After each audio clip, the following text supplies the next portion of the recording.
Bem-vindos. Olha, hoje a gente vai mergulhar num assunto é, bastante delicado, o bullying. E mais especificamente aqueles casos trágicos de suicídio no Japão. Exato. Vamos usar como base a visão de Daisaku Ikeda num artigo que ele publicou lá em 2007 no The Japan Times. E o ponto central dele, que talvez nos faça repensar muita coisa, é que o bullying não começa na escola. Interessante isso. Pois é.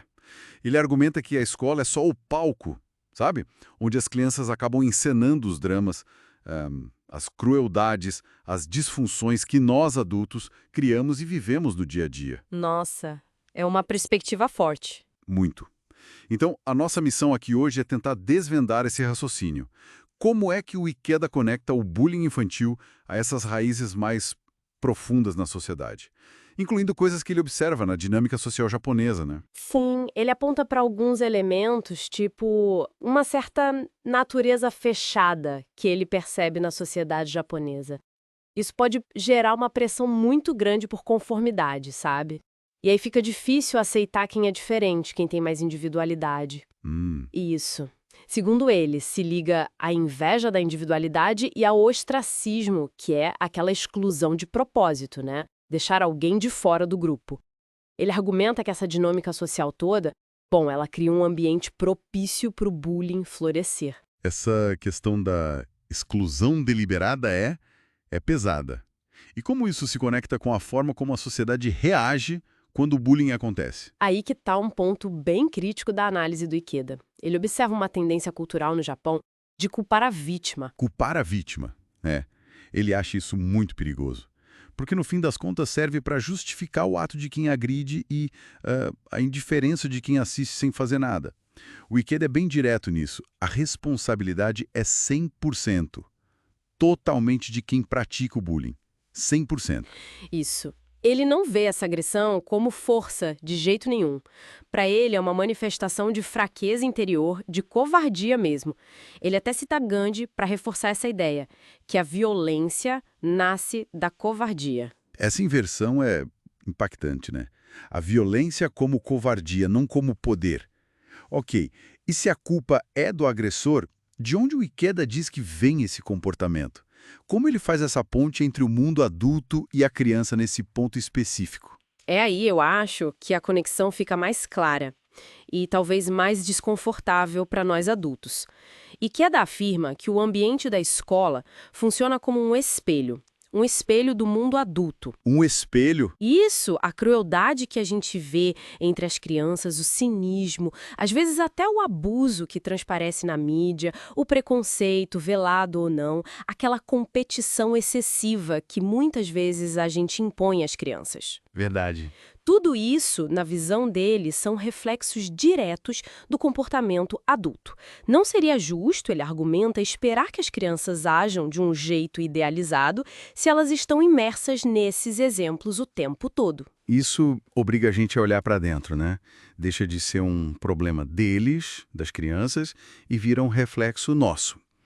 Mas, além dessa imitação social, digamos assim, ele aponta outras causas. Sim, ele vai além. Ikeda também explora fatores mais amplos que contribuem para o estresse infantil. Ele menciona, por exemplo, as rápidas mudanças na sociedade, a urbanização que muitas vezes diminui os espaços seguros para convivência, para brincadeira, o enfraquecimento da família estendida que antes dava mais suporte, né? E até a falta de tempo e de atenção dos pais, que estão frequentemente sobrecarregados com as demandas da vida moderna. Faz todo sentido. E qual seria a consequência dessa falta de suporte e de atenção, segundo ele? Olha, ele ressalta algo que é fundamental, a necessidade básica que toda criança tem de aceitação incondicional. Para quê? Para desenvolver autoestima e, como consequência, respeito pelos outros. Aceitação incondicional. Exato. Crianças que se sentem, no fundo, negligenciadas ou não aceitas, elas podem, segundo ele, acabar manifestando essa dor através de comportamentos violentos, destrutivos.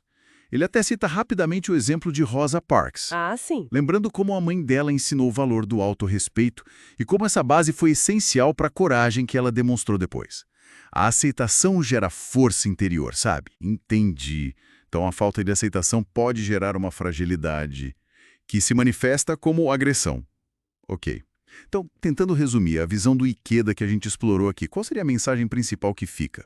Olha, acho que a mensagem central é que o bullying, principalmente nessas formas mais extremas, ele funciona como um sintoma agudo, um alerta.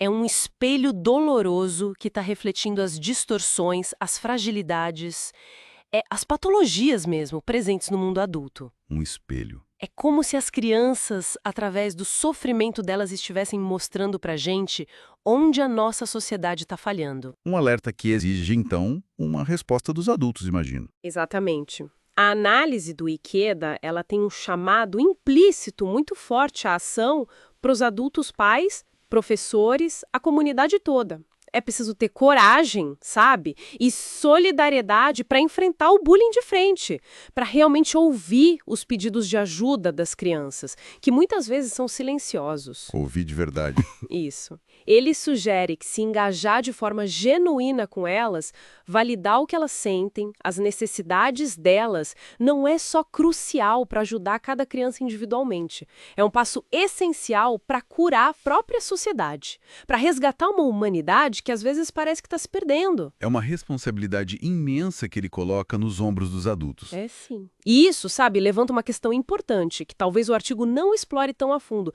mas que deriva totalmente desse pensamento. O Ikeda foca muito no bullying explícito, aquele que a gente vê entre crianças, como reflexo direto da sociedade. Certo. Mas aí fico pensando, como será que as formas mais sutis de exclusão, de julgamento, de competição predatória, ou até um tipo de bullying velado, sabe? Como será que isso se manifesta nas nossas interações adultas do dia a dia? Boa pergunta. No trabalho, nos nossos círculos sociais, até online.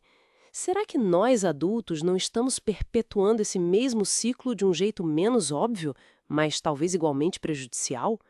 Fica aí algo para a gente pensar sobre como essas dinâmicas continuam vivas bem longe do pátio da escola.